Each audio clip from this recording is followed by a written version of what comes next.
qu'est-ce qu'on a vu? On parlait de quoi? Oui, Wendy. On parlait de comment prier et pourquoi prier aussi. Pourquoi prier, c'était la première fois, mais la dernière fois, on a vu comment prier et quel aspect spécialement. Amen. Oui. Les actions de grâce. Voilà, c'était les actions de grâce. Dans le 2.1, c'était sur quoi? Le premier aspect de comment prier, c'était sur quoi? Le premier aspect de comment prier, c'était sur quoi? Ça portait sur quoi le 2.1? Dis à Dieu notre émerveillement devant. Oui, ah oui, bah, il faut relire ce qu'on voit. Non, mais il faut relire, vous devez relire, c'est pas maintenant que vous devez relire. Alors, ok. Les actions de grâce la dernière fois, qu'est-ce qu'on a dit? Je ne demande pas de lire, je demande ce que vous avez retenu. On avait dit c'était d'abord Dieu, après les autres, après nous. D'accord, très bien. Oui. D'accord. Ok, très bien. Et on avait commencé le 2-3 aussi la dernière fois, c'était sur quoi? Oui. Voilà, les requêtes, c'est demander à Dieu sa faveur pour quelque chose, d'accord? Qu'il exerce quelque chose pour nous, qu'il exerce une action pour nous, qu'il nous exauce, ok? Un besoin, voilà. C'est faire part à Dieu de nos besoins, d'accord? Et il faudrait que ces besoins-là soient selon sa volonté. Voilà. Ok. Et on a vu un modèle de prière la dernière fois. C'était dans quel chapitre? Le modèle de prière. C'était dans quel livre déjà? C'était dans quel livre de la Bible? Oui. Il ne faut pas lire. Et qu'est-ce qu'on avait dit? Qu'est-ce qu'on avait dit à propos? On avait vu un modèle de prière. C'est-à-dire les différents aspects que Dieu veut qu'on évoque dans une prière. Qu'est-ce qu'on avait dit? Quelles sont ces étapes-là? Enfin, ces étapes. Oui, ces points de prière que Dieu veut que nous abordions dans nos prières. Qu'est-ce qu'on avait dit?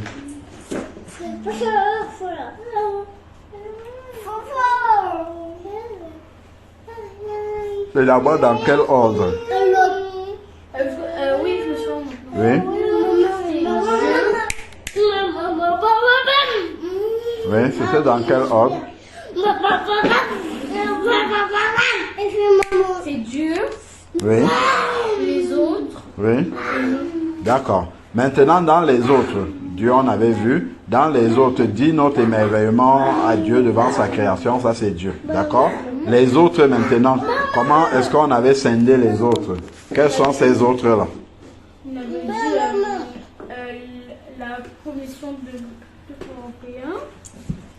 Bah oui, ça c'est pour nous qui sommes en Europe, d'accord? Ok, la Commission européenne, ok. Le président. Oui. Les ministres. Oui. Les préfets. Oui. Les préfets, les sous-préfets. Oui. Et, les maires. D'accord, ok. Ça, ce que tu viens de dire, en fait, c'est un exemple, d'accord? C'est un exemple parce que nous sommes en Europe. Par exemple, celui qui est aux États-Unis, ça va pas être la même chose parce que lui n'a pas le président de la Commission européenne et tout ça, ok? Qu'est-ce que la Bible dit concrètement? Les exemples que tu as donnés là, ça correspond à quoi dans la Bible? Oui? Voilà, les personnes qui sont élevées en dignité dans la société. Et c'est qui les personnes qui sont élevées en dignité dans la société? On avait défini. C'est quoi? Ça correspond à qui? Pas des exemples, hein, mais ça correspond à qui dans la société, oui? Pas forcément. Oui? À ceux qui dirigent un pays. Voilà. Donc c'est ceux qui peuvent prendre une décision.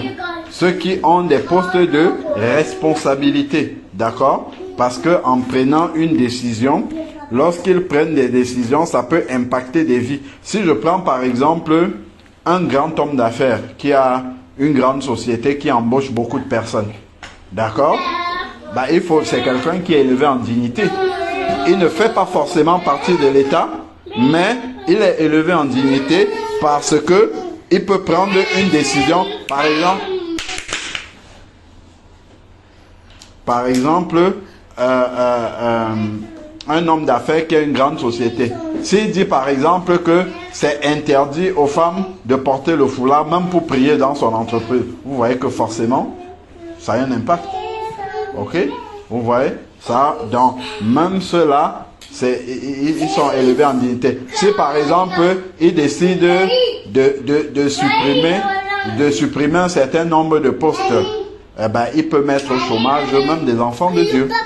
D'accord? Et ça va être compliqué pour eux. D'accord? Ok. Donc, tout ça là, c'est pas forcément des agents de l'État, mais c'est toutes personnes qui sont élevées en dignité, c'est-à-dire qui ont une responsabilité, qui peuvent prendre des décisions. D'accord? Donc, on continue. Donc, ceux qui sont élevés en dignité, c'est ceux qui ont le pouvoir, la capacité de prendre une décision qui aura un impact forcément sur les populations. Donc, on a vu ce modèle de prière, prier, et ensuite, on a vu quoi d'autre? Donc, il y a ceux qui sont élevés en dignité. Toujours dans ce modèle de prière, qu'est-ce qu'il y avait d'autre? Dieu veut premièrement qu'on prie pour ceux qui sont élevés en dignité. C'était dans 1 Timothée. Et ensuite, pourquoi? Pour tous les hommes. Pourquoi Dieu veut qu'on prie pour tous les hommes? Pour qu'ils soient sauvés. Voilà, parce que Dieu veut que tous les hommes soient sauvés et parviennent à la connaissance de la vérité. La vérité, c'est que Jésus-Christ a été crucifié, il est mort pour nos péchés. D'accord? C'est ça la vérité. Et nul ne vient au Père que par lui. Il y a un seul nom qui a été donné par lequel tous les hommes sur la terre doivent être sauvés. C'est le nom de Jésus-Christ. Il n'y a pas un autre nom. C'est ça qui est la vérité. D'accord? Il veut que tous les hommes parviennent à la connaissance de la vérité, c'est-à-dire reconnaissent que ça, c'est la vérité, que les êtres humains sur la terre peuvent être sauvés uniquement par Jésus-Christ. Parce que pour entrer au ciel, il faut être parfait, et un seul est parfait, c'est Jésus-Christ. Aucun homme n'est parfait sur la terre. C'est pour ça que Jésus-Christ est venu pour donner sa perfection. D'accord? Donner sa perfection à ceux qui acceptent. On peut te donner un cadeau, tu dis non, je n'en veux pas. D'accord? Voilà. Donc nous, on a le devoir de prier déjà que Dieu donne l'occasion pour que les hommes aient la possibilité de savoir qu'il y a un cadeau auquel ils ont droit. D'accord? Maintenant, il leur appartient d'aller recevoir ce cadeau-là ou de dire, ah, moi je n'en veux pas. Ok? Voilà. Donc c'est ça. Alors, donc on va voir maintenant un deuxième modèle de prière. Le premier modèle, on a vu, c'était dans 1 Timothée chapitre 2 du verset 1 à 4. Le deuxième modèle de prière, il faut noter, c'est la prière du Notre Père. C'est Matthieu chapitre 6 du verset 9 à 13. Matthieu chapitre 6, 9 à 13. Ok? Matthieu chapitre 6, 9 à 13. La dernière fois, tu avais donné ta Bible à Wendy, non? Voilà, vas-y, prends. Matthieu 6, 9 à 13. Alors, Matthieu chapitre 6, verset 9 à 13.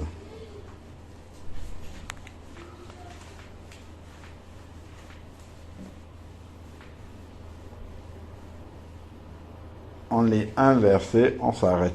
Matthieu 6, verset 9 à 13.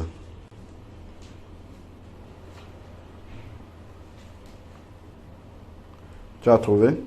Oui. Raphaëla commence. Attends. Matthieu combien? Matthieu chapitre 6, verset 9 à 13.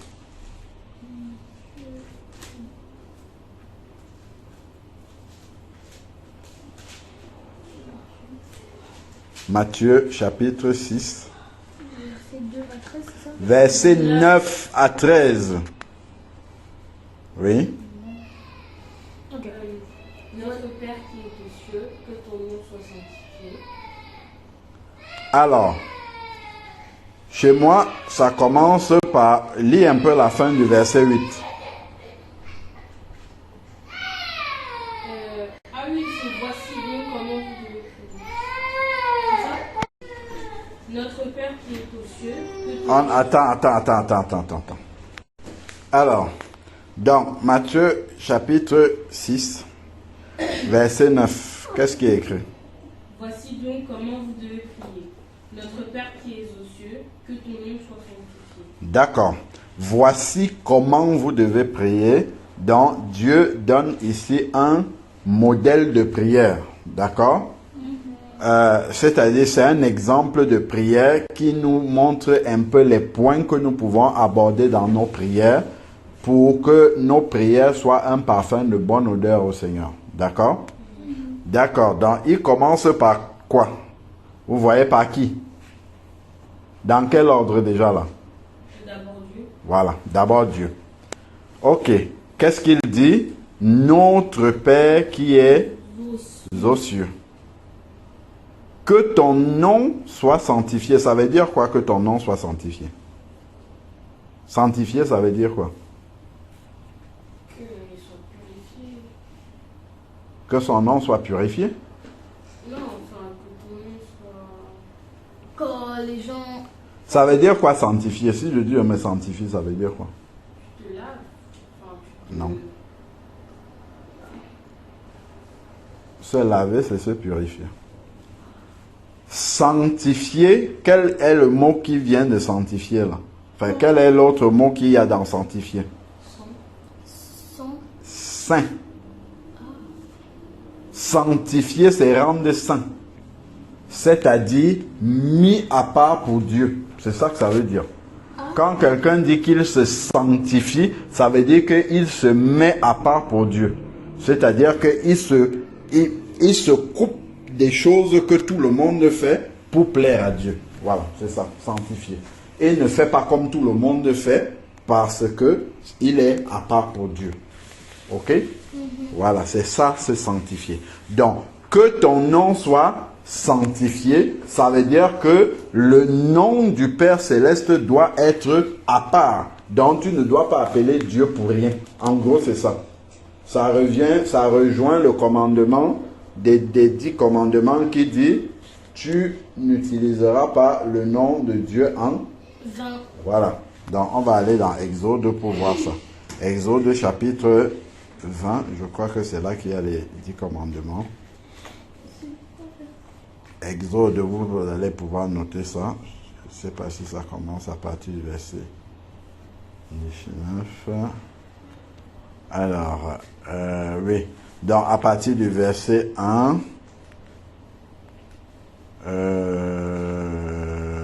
alors, Exode chapitre 20. Voilà, c'est verset 7. Exode 27, qu'est-ce qui est écrit? Exode 20, verset 7. Tu ne prendras point le nom de l'Éternel ton Dieu en vain, car l'Éternel ne laissera point impuni celui qui prendra son nom en vain. Voilà, vous avez compris. Et lis la suite. Souviens-toi du jour du repos pour le sanctifier. Bon, oui, pour le mettre à part. Dans le verset 7, c'est « Tu ne prendras point le nom de l'Éternel en vain ». Donc, quand on dit, par exemple, tu sais bien que tu es coupable, tu as fait quelque chose, d'accord? Et on dit, Wendy, devant Dieu, est-ce que tu as fait ça? Si tu dis oui, c'est que tu es en train de... Si tu dis oui alors que c'est faux, ça veut dire que là, tu utilises le nom du Seigneur en vain, d'accord? Parce que ce que tu es en train de faire est vain, c'est faux, mais tu prends le Seigneur à témoin alors que ça, c'est pas la vérité. D'accord? Tu n'utilises pas le nom du Seigneur en vain. Par exemple, tu fais quelque chose qui n'est pas vrai, tu dis Dieu m'est témoin. D'accord?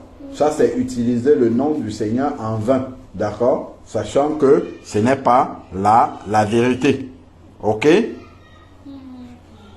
Voilà. Donc, c'est ça. Matthieu, on revient, Matthieu 6, verset 9. Donc, que que ton nom soit sanctifié. Donc nous devons mettre le nom du Seigneur à part. C'est un nom qu'on doit appeler seulement de manière sainte, c'est-à-dire dans des conditions particulières. On doit avoir de la révérence pour ce nom-là, d'accord? Le nom de Jésus, le nom du Seigneur. On ne doit pas appeler le Seigneur pour tout et n'importe quoi et n'importe comment, ok? Sanctifié, mis à part pour Dieu. Tu as noté, Raphaëla? Ok. Verset 10, Matthieu 6, verset 10. Donc on a dit, on commence dans le plan, ce nouveau plan de prière. Il nous montre encore qu'on commence par Dieu, ok? Et donc, et le nom de Dieu en premier, d'accord? Ensuite, donne-nous aujourd'hui un nom. Que ton règne vienne, que ta volonté soit faite sur la terre comme au ciel. voilà. Que ton règne vienne. Ça veut dire quoi que ton règne vienne? Ça veut dire que le Seigneur vienne régner Oui. en nous. Sur la terre. Sur la terre, très bien. Donc, que ton règne vienne, ça veut dire que le Seigneur soit le maître de toutes choses, qu'il règne sur toutes choses, d'accord? Nous savons bien que, pourquoi il dit sur la terre? Parce que au ciel, il y a déjà le règne de Dieu. Donc, on ne peut pas dire que le règne de Dieu vienne au ciel parce que c'est déjà le cas, d'accord? Par contre, sur la terre, le règne de Dieu n'est pas partout.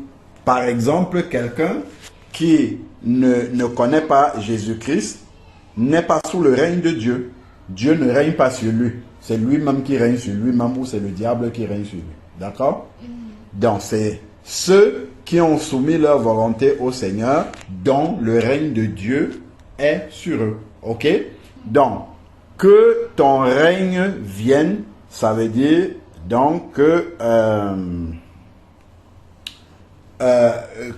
Dieu ait le contrôle de toutes choses sur la terre parce que ce n'est pas le cas. D'accord? Ce n'est pas le cas, pas parce que Dieu ne peut pas. C'est parce qu'il a laissé les hommes libres. Choisis, libres. D'accord? C'est parce qu'il a laissé Adam et Ève étaient libres de manger le fruit de la connaissance du bien et du mal ou de ne pas le manger. Obéir à Dieu ou ne pas obéir à Dieu, ils avaient le choix. Par contre, Dieu pouvait, s'il voulait, les forcer à faire ce que lui veut. D'accord? Mais lui, il n'a pas. Il a décidé de les laisser libres. C'est pour cette raison-là que lorsque quelqu'un se convertit au Seigneur, bon, généralement, on dit qu'il a donné sa vie à Dieu, mais en réalité, c'est qu'il a donné sa volonté à Dieu. D'accord? Parce que sa volonté lui appartient.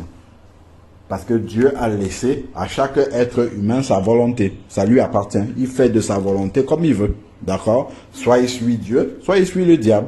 Il est libre. Par contre, chaque décision a ses conséquences. Ok? Donc, que ton règne vienne, c'est que tout sur la terre soit soumis à Dieu. Que ta volonté soit faite sur la terre comme au ciel. En gros, que ta volonté soit faite sur la terre comme au ciel explique bien que le règne de Dieu vienne. D'accord?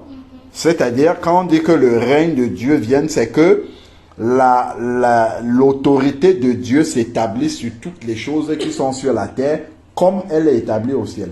D'accord? Donc, la preuve, par exemple, que c'est parce que Dieu laisse sur la terre. Lorsque Jésus-Christ était sur la terre, lui, il a l'autorité de Dieu. D'accord? Puisque c'est Dieu manifesté en chair. Il pouvait marcher sur l'eau, par exemple. Il pouvait dire à la mer, tais-toi, et la mer arrête de murgir. D'accord?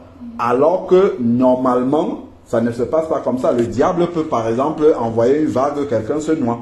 D'accord? Donc, cette eau-là peut être soumise au diable.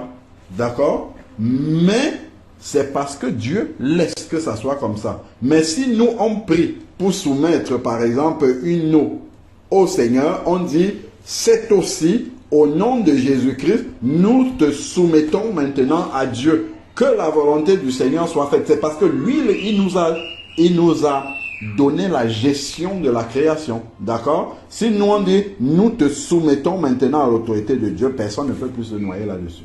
Mais si nous on vient aussi comme n'importe qui, on est là, ben Satan, il fait ce qu'il a envie de faire. Est-ce que vous avez compris? Voilà. Donc, ici, le Dieu a la capacité et l'autorité de le faire, mais il attend que l'homme lui donne la permission de le faire. D'accord? Parce qu'il a laissé à l'homme, on avait lu dans le livre de la Genèse, il a demandé à l'homme de dominer sur tout ce qui existe. Ce n'est pas lui qui va venir dominer. Lui, il domine déjà parce que c'est lui qui a créé, mais il a transmis cette domination-là à l'homme et il appartient à l'homme d'exercer cette domination-là. Et c'est pour ça d'ailleurs que l'homme a besoin de prier, comme on avait vu au début, pour demander à Dieu comment fonctionnent ces choses, comment gérer ces éléments de la création que Dieu a mis sous son autorité. D'accord? Voilà. Alors, donc, que ton règne vienne sur la terre, que ton règne vienne et que ta volonté soit faite sur la terre comme elle est au ciel. Ça, nous sommes encore au niveau de Dieu. C'est toujours Dieu là. D'accord? Voilà. Donc, 1, c'est le nom de Dieu. 2, c'est l'autorité de Dieu. Vous notez? Donc, pour Dieu, on a dit 1, c'est le nom de Dieu d'abord. Que son nom soit sanctifié. 2, c'est que son autorité soit sur toute la terre. D'accord? Que son autorité soit manifeste sur toute la terre. D'accord? Attends, elle est en train de noter. Dans 1, c'est que le nom de Dieu soit mis à part, sanctifié. 2, c'est que son autorité se manifeste sur toute la terre comme c'est le cas dans le ciel. D'accord? Parce que tout dans le ciel est soumis à l'autorité de Dieu.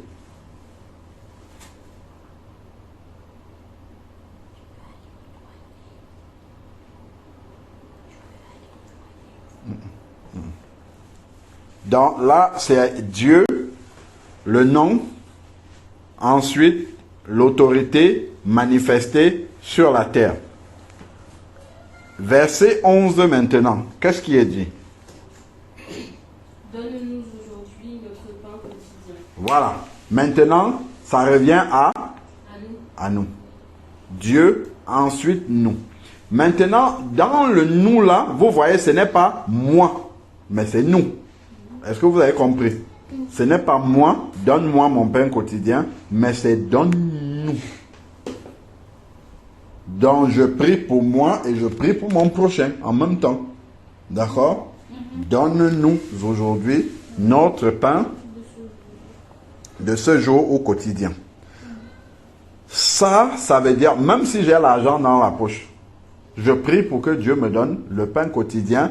C'est une manière de reconnaître que si je vais manger aujourd'hui, c'est par la grâce de Dieu. Ok? Parce que je peux même avoir l'argent dans la poche, le pain dans la maison, sans pouvoir manger. Il suffit que je sois malade. Il suffit que les maux de ventre se déclenchent là, tu vas manger le pain qui est là-bas comment? Il suffit que les maux de dents se déclenchent là, tu as mal aux dents, tu vas manger le pain là comment? Bah oui, moi aussi ça m'est arrivé même récemment encore de voir, tu vois tout ce que tu veux bien manger mais tu ne peux pas parce que tu as mal aux dents. D'accord? Donc, donne-nous aujourd'hui notre pain quotidien. Derrière cela, il y a non seulement la provision, c'est-à-dire que Dieu amène, nous donne la capacité d'avoir du pain pour manger, c'est la nourriture, ok? Mais en plus, la capacité de pouvoir manger ce pain-là, d'accord? Parce que nous pouvons l'avoir sans avoir la capacité de manger. Ok? Donc, donne-nous, on a dit pas moi, notre pain de ce jour. Donc, je prie aujourd'hui, je lui demande, pourquoi je ne lui demande pas le pain de demain, après-demain, après-demain, après-demain, après-demain? À chaque jour suffit ça, ce que Dieu dit. On se compte, on fonctionne avec le Seigneur au jour le jour. Aujourd'hui je prie, demain je dois encore prier parce qu'entre deux le diable peut venir et changer les choses. D'accord? Tu as prié aujourd'hui que Dieu te donne le pain quotidien, même pour un mois. Ok, d'accord, il a rempli ton frigo pour un mois. Mais entre-temps, le diable vient, il envoie une peau de banane, tu glisses dessus, tu tombes, tes dents se cassent, tac, tu ne peux plus manger. Pourtant, ton frigo est plein. Ok? Dieu a bien exaucé la prière du pain quotidien sur un mois que tu lui as demandé, mais le diable est intervenu entre-temps et t'empêche de manger cette nourriture-là. Ok?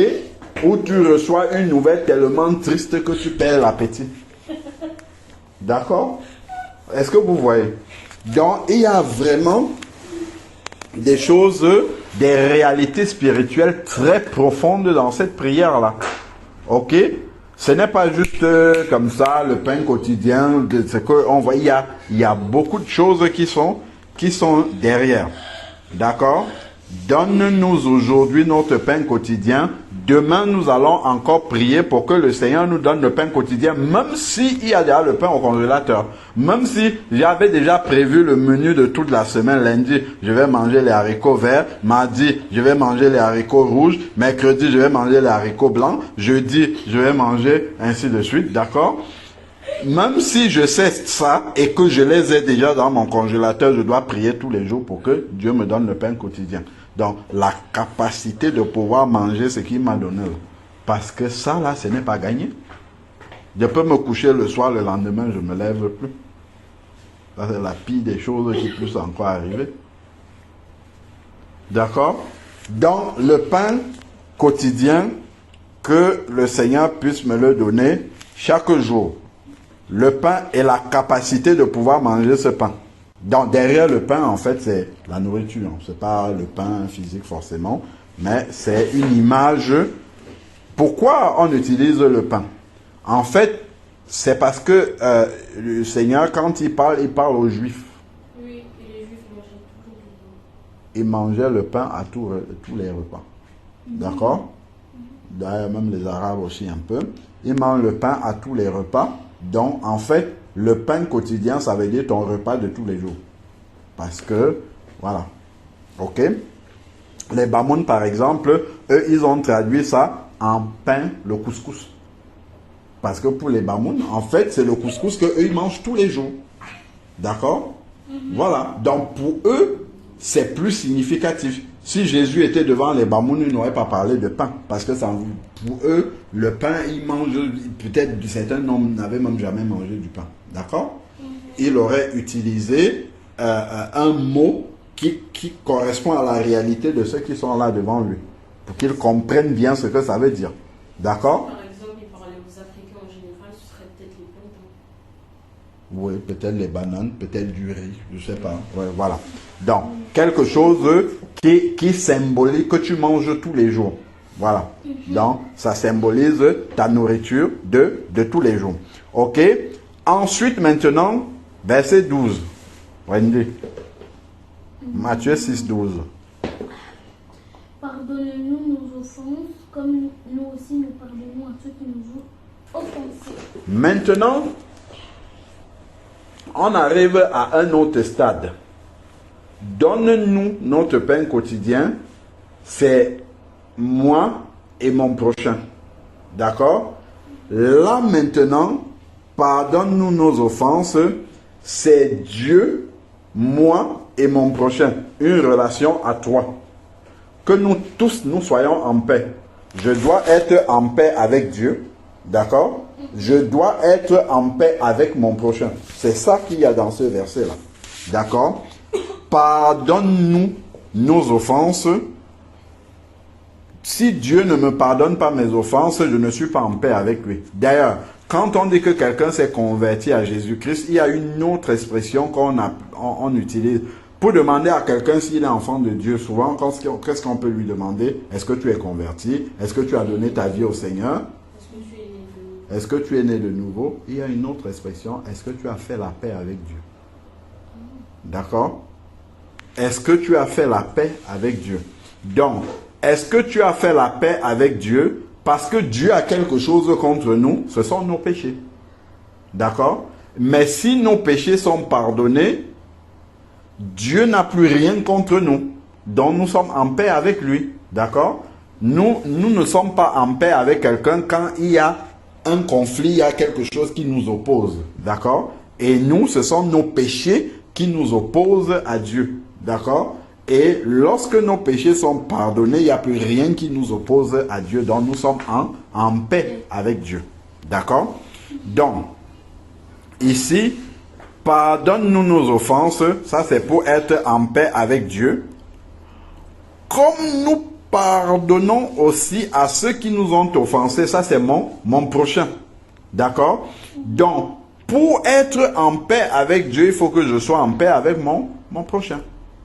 Parce que si je ne pardonne pas à mon prochain, Dieu lui aussi ne va pas me pardonner. D'accord? Et ça, c'est l'image de la croix. La croix, c'est une relation de Dieu qui est en haut de la croix et nous en bas. D'accord? Ensuite, ça c'est la barre verticale. Et la barre horizontale, c'est entre nous et notre prochain. D'accord? Donc, il faut que la relation avec Dieu soit bonne et que l'autre relation aussi avec mon prochain soit bonne. D'accord? C'est pardonne-nous nos offenses comme nous pardonnons à ceux qui nous ont offensés. Dans une autre version qui est mieux traduite, c'est dit pardonne-nous nos offenses comme nous avons déjà pardonné à ceux qui nous ont offensés. D'accord? Donc, avant de venir demander pardon à Dieu pour nos propres péchés, nous devons nous assurer que nous avons déjà pardonné à ceux qui nous ont offensés. Sinon, le Seigneur ne nous pardonnera pas. Donc, premier point de prière, dans ce plan de prière, si on revient, le premier point, c'est Dieu. Et dans Dieu, on a le nom de Dieu à part. Ensuite, maintenant, que l'autorité de Dieu soit faite sur la terre comme dans le ciel. D'accord? Que l'autorité de Dieu règne sur toute la terre comme dans le ciel. Ensuite, c'est nous, mon prochain et moi. D'accord? Que Dieu nous accorde la nourriture de tous les jours et la capacité de pouvoir manger ce qu'il nous donne. D'accord? Parce que l'homme a besoin de cette nourriture-là. Et même, il y a même un point que nous avons oublié. Donne-nous notre pain quotidien. Il y a deux pains dont il est question ici. Ok? On a besoin du pain qui est la nourriture physique et du pain qui est la nourriture spirituelle. D'accord? Parce que nous sommes doubles. Il y a le corps charnel qui est là, mais à l'intérieur de nous, il y a un autre homme qu'on appelle l'homme intérieur, l'homme spirituel. D'accord? Lui, il ne mange pas le pain. Lui, il mange la parole de Dieu. C'est pour ça que chaque jour, nous méditons la parole de Dieu. Est-ce que vous avez compris? Pour recevoir le pain quotidien. C'est pour ça que nous prions tous les jours. Parce que celui qui est à l'intérieur de nous, lui se nourrit de prières, de louanges, de méditation de la parole de Dieu, de tout ce qui concerne Dieu. De la même manière que nous ne pouvons pas rester des jours et des jours sans manger, de la même manière, si nous ne prions pas, nous ne louons pas le Seigneur, nous ne méditons pas sa parole, en fait, nous laissons affamer l'homme qui est à l'intérieur. De la même manière que nous allons devenir malades physiquement, si nous ne mangeons pas pendant un certain temps, de la même manière, si nous ne méditons pas, nous ne louons pas, nous ne prions pas, nous ne nourrissons pas cet homme intérieur-là pendant un certain temps, lui aussi va devenir malade et après un moment, il va mourir. Donc, on ne va plus entendre la voix de Dieu. Parce que c'est lui qui entend la voix de Dieu. Ok? Voilà. Donc, donne-nous notre pain quotidien. Et il y a le pain qui est la nourriture physique et il y a la nourriture spirituelle quotidienne. La prière et ainsi de suite. Tu as complété les notes concernant le pain quotidien. On avait oublié cet aspect-là. Ensuite, maintenant, nous, Dieu, notre prochain et nous. La paix à toi. La paix entre Dieu et nous. La paix entre nous et notre prochain. Ok? Voilà le plan de prière. C'est bon jusque-là? Oui. Raphaël, tu as noté jusque-là? Oui. Ok, verset 13. Wendy, tu lis, tu t'arrêtes au point. Avant de continuer. Ne nous induis pas en tentation, mais délivre-nous du mal. Voilà. Ne nous induis pas en tentation, mais délivre-nous du mal. Alors, ne nous induis pas en tentation. La Bible dit que Dieu ne tente personne. D'accord? En fait, ce qu'il est en train de dire, c'est que Dieu nous protège des pièges du malin. Que Dieu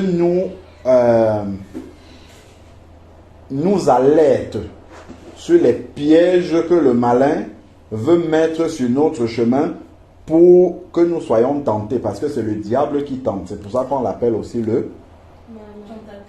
tentateur. Très bien. C'est lui qui induit, qui conduit à faire le mal, le diable. C'est pour ça qu'on l'appelle aussi le malin. D'accord? Il induit à faire le mal, on l'appelle le malin. Il induit à faire, à mettre les gens dans la tentation. C'est pour ça qu'on l'appelle aussi le tentateur. Il a tenté même Jésus dans le désert. D'accord? Oui. C'est le tentateur, c'est le malin, parce qu'il incite à faire le mal et il induit en tentation. Donc, en fait, c'est maintenant que Dieu nous tient toujours en alerte par rapport au piège que le diable nous tend. Parce que le diable a passé le temps à tendre les pièges à Jésus-Christ tout le temps qu'il était sur la terre. De la même manière, le diable nous tend aussi des pièges tout le temps que nous sommes là. D'accord? Si nous ne faisons pas attention, il nous piège. Ok? Oui. Donc, ne nous induis pas en tentation. Donc, ne permet pas que nous soyons tentés par le diable. Ou alerte-nous sur tout ce que le diable veut. Mais délivre-nous du mal. C'est-à-dire que aide-nous à ne plus nous retrouver dans le mal. Parce que même si nous sommes des enfants de Dieu, le diable rôde tellement autour de nous, dans nos pensées, qu'on se retrouve souvent à faire du mal. C'est pour ça que ça nous arrive encore de pécher. Et on demande donc à Dieu de nous délivrer de cela. Pourquoi? Parce qu'il y a encore la chair dans notre corps. Ok? Et c'est la chair qui est diabolique et qui nous pousse à pécher. Et on demande à Dieu de nous aider, en fait, à prendre le dessus sur ce qui nous pousse à pécher. D'accord? C'est ça. Seigneur, aide-nous à prendre le dessus sur ce qui nous pousse à te désobéir. D'accord? C'est ça la traduction de ce verset-là. Seigneur, aide-nous à prendre le dessus sur ce qui nous pousse à te désobéir. C'est ça, délivre-nous du mal. Ne nous induis pas en tentation, c'est alerte-nous toutes les fois où le tentateur nous tend un piège. Où le tentateur nous tente par quelque chose. Alerte-nous ou donne-nous de pouvoir l'éviter. Ok? Vous voyez tout ce qu'on demande dans la prière? Le Seigneur d'abord, nous, notre relation avec notre prochain, notre rapport avec le diable. Ok? Dieu seul, nous et notre prochain, notre relation avec Dieu et notre prochain, les trois, puis ensuite nous avec le diable. Ok? C'est pour ça que quand on prie, Seigneur, protège notre maison, protège, c'est parce qu'il y a le diable. En fait, c'est ça, c'est cette partie-là. Seigneur, donne-nous de faire ta volonté. Nous remettons nos rêves entre tes mains. Que nos rêves soient fermés au diable et ouverts à toi seul. C'est parce que le diable il est là. D'accord? C'est cette partie-là ne nous induit pas en tentation. Délivre-nous du malin et tout ça du mal. D'accord? C'est pour ça qu'on prie souvent pour la protection, tout ça. Parce que le diable va chercher toutes les occasions pour pouvoir nous nuire. Le diable rôde comme un lion rugissant, cherchant qui il va dévorer. C'est pour ça, quand on dit le diable, ce n'est pas que le diable vient avec les cornes. Hein. Une amie qui t'entraîne à faire quelque chose que tes parents t'ont défendu, c'est le diable. Quelqu'un qui raconte des insultes, c'est le diable. Et toi, tu écoutes ça, tu répètes le diable en fait. D'accord? Tu vas regarder une vidéo qui montre des choses que Dieu n'aime pas, c'est le diable. Tout ça, c'est comme ça que Dieu c'est comme ça que le diable nous tente. Ok? pour que nous désobéissons à Dieu. Après, maintenant, quand on va dire Dieu dit ça, ah, oui, pourquoi c'est comme ça, ainsi de suite, ça c'est le diable. Ou il faut prier, ah, je suis fatigué, ah, c'est le diable, toujours. Ok? Voilà. Donc, tout ça, c'est dans cette partie de la prière. Donc, le nom Dieu, le nom de Dieu, l'autorité de Dieu manifestée sur la terre. Ensuite, que Dieu nous donne le pain de la chair pour nourrir notre chair et pour nourrir notre esprit. D'accord? Chaque jour, qu'il nous donne du pain pour cela. Et ensuite, maintenant, notre relation avec notre prochain et Dieu. Être en paix avec Dieu, notre prochain. Puis ensuite, éviter le diable, les pièges du diable. D'accord? Après, qu'est-ce qui vient après le point? Verset 13. Qu'est-ce qui vient après le point du verset 13? Car c'est à toi qu'appartiennent dans tous les siècles le règne, la puissance et la gloire. Amen. Voilà. Donc, il finit par quelque chose de très important. Pourquoi on peut dire tout ça à Dieu dans la prière? Notre Père qui es aux cieux, que ton nom soit mis à part, que ton règne se manifeste sur la terre comme c'est déjà dans le ciel. Donne-nous aujourd'hui notre nourriture de notre chair et ensuite de notre esprit. Pardonne-nous toutes nos fautes comme nous avons déjà pardonné à ceux qui nous ont commis du tort. D'accord? Ne nous permet pas d'être tentés par le diable, mais révèle-nous tous les pièges du diable afin que nous puissions les éviter. Donne-nous la capacité, la force de pouvoir éviter les pièges du diable. Ensuite, car, pourquoi Dieu est capable de faire ça? Car c'est à toi qu'appartiennent, c'est pour montrer au Seigneur en fin de compte que nous reconnaissons qu'il a la capacité de faire tout ça. C'est pour ça que c'est à lui que nous demandons. Car c'est à toi qu'appartiennent, pas seulement maintenant, mais dans tous les siècles, donc depuis la création du monde, le règne.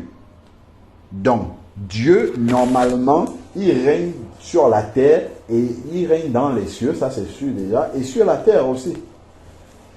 Parce qu'il peut faire tout ce qu'il veut sur la terre.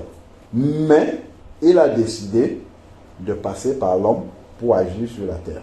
D'accord? C'est pour ça que nous devons prier pour demander à Dieu d'agir, sinon il ne va pas le faire parce qu'il nous a donné cette capacité-là. Donc, le règne lui appartient dans le ciel et sur la terre. La puissance pour accomplir tout cela appartient à Dieu. Donner le pain quotidien, nous connaissons la parabole où le Seigneur dit que les oiseaux dont pas de tanière, ils ne sèment ni ne moissonnent, mais c'est le Père Céleste les nourrit tous les jours. D'accord? Les oiseaux, les pigeons, tout ça qui sont là, est-ce qu'ils travaillent? Ils ne travaillent pas. Pour avoir à manger, est-ce qu'ils travaillent? Non. Est-ce qu'ils vont au champ tous les matins pour semer à manger? Est-ce qu'ils font les courses? Est-ce qu'ils ont un frigo? Est-ce qu'ils ont un frigo avec les provisions? Est-ce qu'ils meurent de faim? Pas du tout, ils mangent tous les jours. Vous voyez? Parce que Dieu a fait en sorte que dans la nature, que nous on mange des choses qu'on jette, qu'eux, ils vont manger. D'accord? Et c'est comme ça pour tous les animaux, ainsi de suite. Donc, Dieu a la puissance et aussi la gloire. D'accord? Donc, il peut effectivement régner autant qu'il veut. Il y a aussi dans Matthieu chapitre 28, où le Seigneur, avant d'envoyer ses disciples pour évangéliser, il dit « Tout pouvoir m'a été donné dans le ciel et sur la terre. » Et ensuite, il dit « Allez, faites de toutes les nations des disciples, baptisez-les au nom du Père, du Fils et du Saint-Esprit, et enseignez-leur tout ce que je vous ai prescrit. » D'accord? Tout pouvoir lui a été donné dans le ciel et sur la terre. Donc, le Seigneur a le pouvoir sur absolument tout. C'est pour ça que nous pouvons prier pour tous les sujets qui existent. Parce que le Seigneur, il n'y a rien sur la terre, dans le ciel, qui échappe à l'autorité et la capacité de Dieu.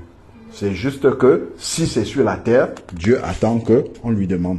D'accord? Sinon, il ne va pas faire automatiquement. Il y a des choses que lui-même fait automatiquement, mais ça n'entrave pas notre volonté. C'est-à-dire qu'il ne va pas faire un truc qui est contre notre volonté. D'accord? Voilà, il attend que nous lui demandons. Ok?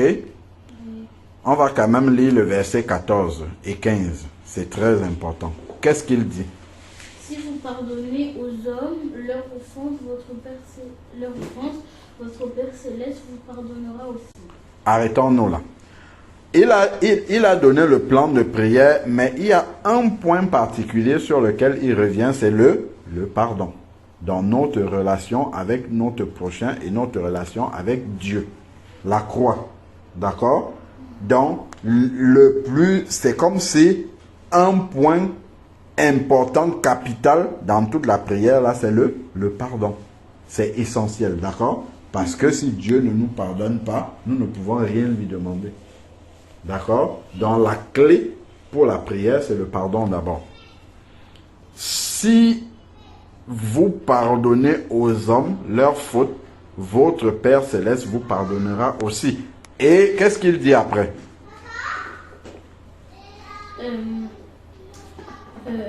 Mais si vous ne pardonnez pas aux hommes, votre Père ne vous pardonnera pas non plus vos offenses. Voilà, vous voyez?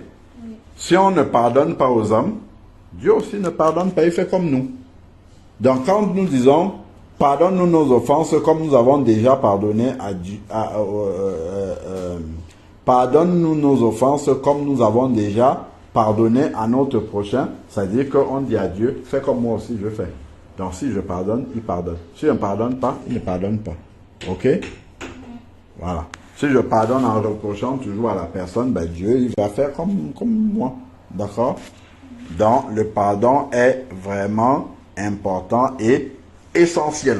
Donc, voilà, là, nous avons deux modèles de prière. Le premier modèle dans 1 Timothée chapitre 2, verset 2. 1 Timothée chapitre 2, verset 1 à 4, on a dit que Dieu veut déjà que nous prions pour ceux qui sont élevés en dignité. D'accord? On a vu ceux qui ont le sens de la responsabilité. Là, je résume. Ceux qui ont le droit de décision, parce que ça impacte nos vies. Ensuite, il veut que nous prions pour tous les hommes, pour que tous les hommes soient sauvés et parviennent à la connaissance de la vérité. On a dit cette vérité-là, c'est que Jésus-Christ est mort et ressuscité pour tous les hommes. Et pour être sauvé, il faut forcément passer par le nom de Jésus, parce que c'est lui seul qui est parfait et qui peut faire entrer dans le ciel. Un seul nom a été donné dans le ciel, par lequel tous les hommes doivent être sauvés. D'accord? Et ensuite, maintenant, voilà. Donc, ça, c'est Dieu d'abord, et ensuite, les hommes. Et on a vu de quelle manière? Le salut des hommes, très important. Ensuite, maintenant, dans Matthieu chapitre 6, nous avons vu comment est-ce que nous devons prier. Ce sont les disciples qui ont demandé à Jésus de leur apprendre comment prier. Un, Dieu. Dans Dieu, le nom de Dieu à part. Ensuite, maintenant, que l'autorité de Dieu soit manifestée sur la terre comme c'est déjà le cas dans le ciel. Parce que dans le ciel, Dieu ne demande pas à quelqu'un pour le faire, il fait sa volonté, mais sur la terre, comme dans Genèse, il avait dit à l'homme de dominer sur les éléments de la nature, Dieu ne vient pas dominer à sa place. D'accord? Donc c'est à l'homme. Donc si par exemple dehors là il pleut et que tu as quelque chose d'important à faire, tu dis à la pluie au nom de Jésus arrête-toi, la pluie va s'arrêter. De la même manière que Jésus pouvait dire à la mer tais-toi. D'accord? Aujourd'hui, quand tu dis au nom de Jésus, c'est comme si c'est Jésus qui se met devant pour dire arrête-toi. Vous comprenez? C'est pas toi qui le dis, c'est comme si c'est Jésus qui le disait parce que tu as dit au nom de Jésus. Quand tu dis au nom de Jésus, c'est comme si c'est Jésus qui est là devant et qui dit. D'accord? Par exemple, quand un policier vient arrêter quelqu'un, qu'est-ce qu'il dit? Il ne dit pas, moi, si le policier, il s'appelle Fernand, moi Fernand, je t'arrête. Non, il vient, il dit au nom de la loi. D'accord? Donc, c'est la loi qui m'autorise à t'arrêter. D'accord? Donc, quand tu dis au nom de Jésus, les choses à qui tu vas t'adresser là, qui sont soumises à Jésus, doivent obéir. De la même manière, quand on dit à quelqu'un, au nom de la loi, je t'arrête, Il doit se soumettre, pourquoi? Parce qu'il est soumis à la loi. D'accord? Voilà. Et donc ensuite, notre relation, et ensuite on demande à Dieu de nous donner notre pain pour la chair, chaque jour, et pour notre esprit. D'accord? Le pain quotidien, notre relation avec notre prochain et avec Dieu. Je dois pardonner les offenses, les fautes que mon prochain me fait, le mal qu'il me fait, je dois lui pardonner, parce que Dieu me pardonne aussi. Pour que Dieu me pardonne aussi, je dois le faire. D'accord? Et ensuite, maintenant, donc, ensuite, que l'autre relation avec le diable. D'accord? Que Dieu nous aide quotidiennement à éviter les pièges du diable. D'accord? D'être éveillé par rapport à ça, de nous aider à nous en sortir. Et il conclut la prière en disant que tout ce qu'il demande là, c'est parce qu'il sait que le règne, la puissance, la gloire, tout cela appartient au Seigneur. Donc tout pouvoir lui a été donné dans le ciel et sur la terre. Ok? Voilà. Donc c'est ça. Et le Seigneur insiste sur le pardon. Ok? Donc quels sont les sujets de prière que vous voyez au travers de tout ça?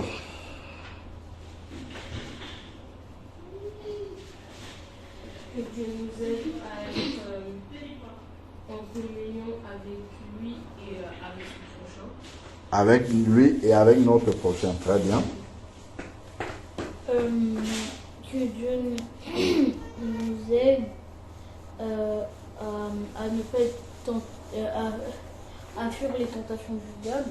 D'accord, voilà. Donc, à être attentif à ce qu'il nous montre par rapport aux tentations du diable. Ok? Très bien. C'est deux bons sujets de prière.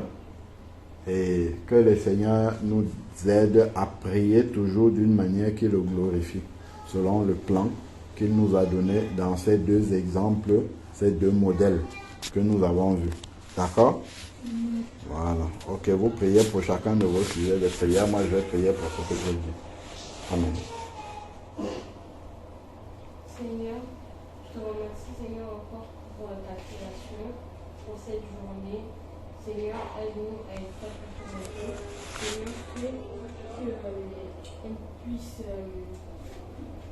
Seigneur, on puisse être en paix avec toi et aussi en paix avec notre prochain.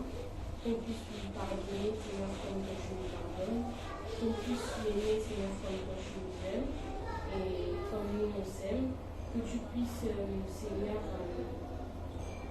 qu'on puisse toujours écouter ta voix au nom de Jésus. Qu'on puisse toujours écouter ta parole chaque jour. Et de prière au nom de Jésus. Amen. Seigneur, je te remercie pour la parole que tu nous as enseignée. Fais que qu'on puisse être attentif à ce que tu veux nous dire pour fuir aux tentations du diable. Amen. Et fais qu'on puisse bien méditer ta parole. Amen. Et aussi fais qu'on ne puisse jamais oublier ce que tu nous apprends. Amen. Au nom de Jésus-Christ. Amen. Amen. Seigneur Dieu, nous voulons te rendre grâce et te bénir encore pour ce temps de partage que tu nous as donné. Merci de nous avoir encore instruits sur la prière qui glorifie ton saint nom, Seigneur Père. Donne-nous de pouvoir prier selon ce modèle, Seigneur Père, et de ne pas oublier, Seigneur Dieu Tout-Puissant, la manière dont tu voudrais que nous prions pour te glorifier. Seigneur Père éternel, merci encore pour ta bonté, pour tes grâces. Merci Seigneur Dieu de ce que tu nous révèles ta volonté, Seigneur Père, afin que nous puissions la faire. Merci parce que, Seigneur Dieu, tout pouvoir t'a été donné dans le ciel et sur la terre. Merci pour le nom de Jésus-Christ que tu nous as donné, que nous devons sanctifier et garder précieusement, Seigneur Père éternel. Merci, Seigneur Dieu, pour le pain quotidien que tu nous accordes, Seigneur Dieu Tout-Puissant, pour la nourriture de notre chair et la nourriture de notre esprit. Donne-nous de pouvoir rechercher cette nourriture-là quotidiennement, celle de notre esprit, Seigneur Père, afin que notre homme intérieur puisse grandir, se fortifier, afin que nous puissions faire ta volonté, Seigneur Père éternel. Béni soit ton saint nom encore. Louange et gloire te soient rendues d'éternité en éternité au nom de Jésus-Christ. Amen.